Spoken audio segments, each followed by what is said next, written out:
Isang mapagpalang araw po sa ating lahat. Ito ang RC Lagalag TV. Mga kalagalag, panibagong araw, panibagong vlog at panibagong adventure na naman ang ating gagawin sa araw na ito.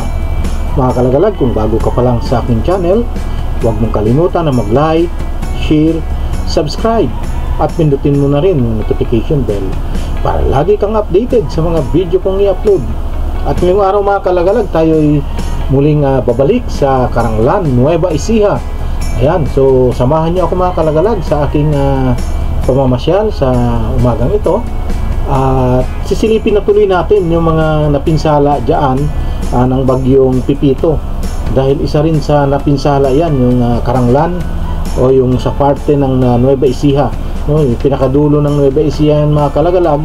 At sabi nila marami daw na pinsala. So yun yung ating titignan ngayon.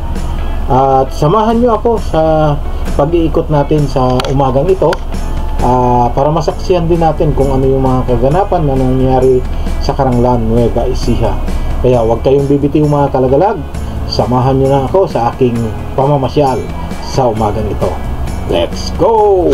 Ayan, so andito na tayo ngayon mga kalagalag sa bayan ng Victoria, Tarlac. At ito yung pinaka nearest road na ating dadaanan papunta dun sa Caranglan, Nueva Ecija. At lulusot tayo ng Limba, then pabalok sa Santo Domingo, Pamuños, then San Jose, then ayun na, papunta na tayo ng Caranglan dun sa mga kabundukan. Kaya tuloy-tuloy lang mga kalagalag para makita nyo kung ano yung mga magagandang tanawin na nadaanan natin at mai-share natin sa inyo. Kagaya dito sa Victoria mga kalagalag, kita nyo talagang napakaganda yung lugar dito at napakaraming pailaw din dito tuwing gabi. So pwede kayong mamasyal sa lugar nito. Dito sa may kaliwa natin mga kalagalag, punong-puno ng mga vendors yan dyan pag gabi. So maraming tao dito at maraming namamasyal pag gabi kasi napakaganda yung mga pailaw nila. Ayan, ito yung plaza kasi nila, oh, na napakaganda yung plaza na ito. Ang daming mga Christmas decor, iba-ibang mga pailaw. Kaya lang sa gabi lang natin ito makikita. Kaya pagka may pagkakataon kayo mga kalagalag, pwede rin kayong mamasyal dito sa bayan ng Victoria sa Tarlac. At napakaganda yung lugar na ito. Ayan, so nandito tayo mga kalagalag sa boundary ng Gimba at Victoria, Tarlac. Ayan, so kita natin yung arko mga kalagalag. Katatapos lang ng arkong ito na ginawa. No, ayun, so napakaganda. Ayan, so balok na tayo mga kalagalag, bayan ng Santo Domingo sa Nueva Ecija. Ayan, so highway na ito mga kalagalag. Ito na yung Pan-Philippine Highway or Maharlika Highway. Ito yung pinakamahabang highway dito sa Pilipinas dahil Luzon, Visayas, Mindanao itong highway na ito. So magdudugtong ito sa Visayas papunta rin sa Mindanao, itong Maharlika Highway. Kaya napakahaba, no? Napakahaba ng highway na ito. Hanggang kung ito mga kalagalag, hanggang Cagayan. Kaya dulo-dulo ito ng Pilipinas. Mga kalagalag, dumating na. Yan, parcel mo, yun oh. Dumating na parcel na laki-laki, bahay kubo. So ayan mga kalagalag, andito na tayo ngayon sa San Jose City, Nueva Ecija. Ayan.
mga kalagalag, paakyat na tayo. Ito na yung simula sa paakyat ng kabundukan ng Karanglan, Nueva Ecija. Pero part pa ito mga kalagalag ng San Jose.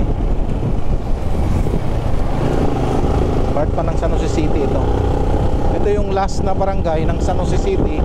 So bago tayo pumunta ng Karanglan, ito na yung paakyat dito. Sunod-sunod na yan, paakyat hanggang Karanglan, hanggang Santa Fe. Kaya lang gradual yung paakyat dito mga kalagalag, hindi siya biglaan. Ito lang medyo mataas.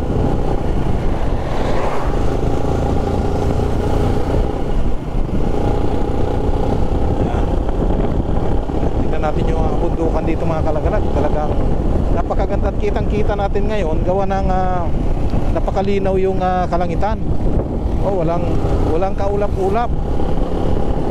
Hindi kagaya nung nakaraan na umakyat tayo rito, ay grabe yung ulap, hindi natin halos makita yung kabundukan.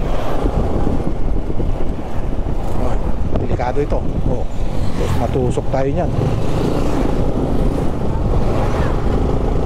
Ayan,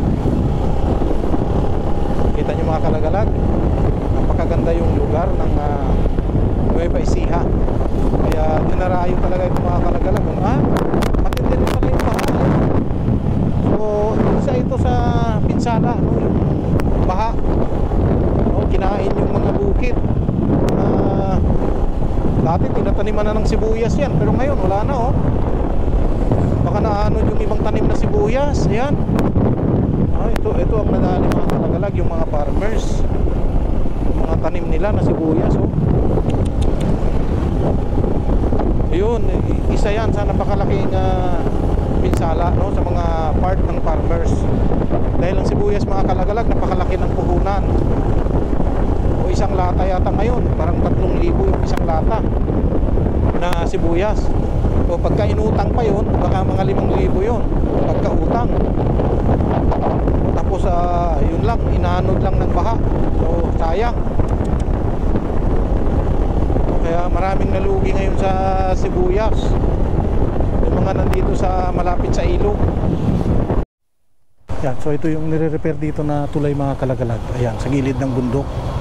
Kaya bundok na yan dyan, so nagkakaroon ng landslide dyan. At ito yung nire-repair na tulay. Ayan. So kita naman natin yung ginagawa dito. So ito temporary bridge lang ito mga kalagalag. Yung dating tulay nandoon, nire-repair nila yung original na tulay. Ayun, so binabago. Siguro sa sobrang tanda na rin yung tulay na yan, kaya nagkakaroon ng pagre-repair, no? At delikado na, nagkakaroon ng landslide doon, no? So, delikado, may mga bahay pa naman.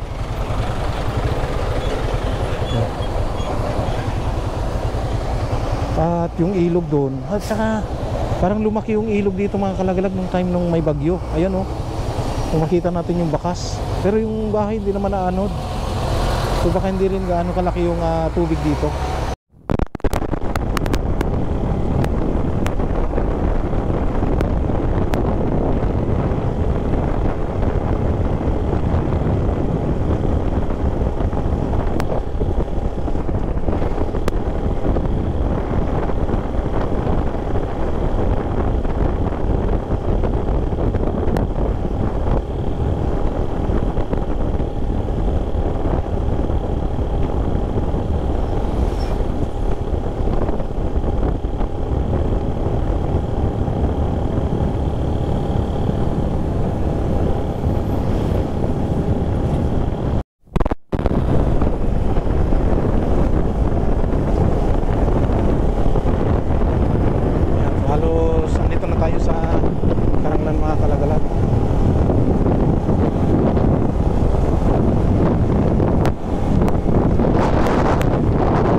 Ngayon lang dumating dito sa lugar na ito.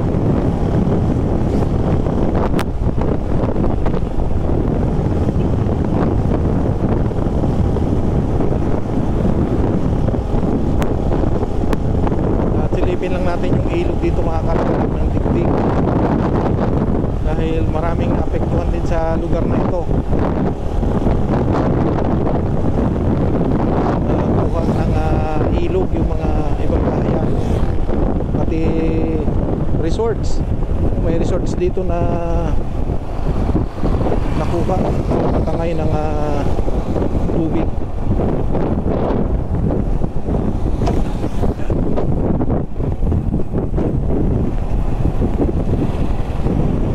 Ayan, hanggang ngayon. Oo nga, ayun o. So halos kalahati na yung mga kalagalag, oh, yung kulay blue doon.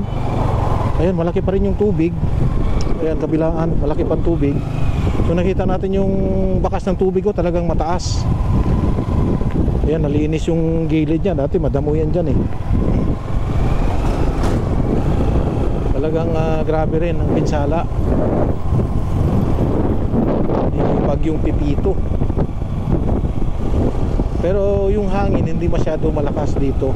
Yung ulan, malakas yung ulan. Tapos yung baha na yun, mga kalagalag, galing sa taas yan. So dito lang dumadaan.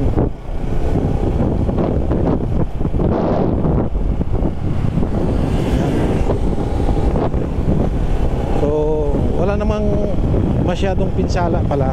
So may nakikita rin tayo mga pailan-ilan, no? Pero kung ipi-percentage natin yan, so nakakaliit na porsyento lang. Nakita rin natin mga buwal na puno, mga ilang puno lang. Hindi naman siya ganun grabe. Yung mga sa tabing ilog lang, siyempre yung tubig na galing sa taas, lagsa. So nadama yung iba na malapit sa pangpang ng ilog, ano. Kaya andito na tayo sa Karanglan, mga kalagalag. Ito, papasok na ito sa bayan ng Karanglan. Yan. So dito kasi sa bayan ng Karanglan, mga kalagalag, kung pasok mo, talagang pangit yung kalsada dito dahil hindi pa na-improve, no? Hindi pa nababago. So pangit talaga kalsada dito. Kita nyo naman, no? Puro pasag. Dito na rin natin putulin, mga kalagalag, pag-vlog. At muli, ako'y nagpapasalamat dun sa mga nag-like, nag-share, nag-subscribe sa aking channel. Maraming salamat sa inyo, sa inyong walang sawang support. God bless, at ingat po tayong lahat. Salamat po.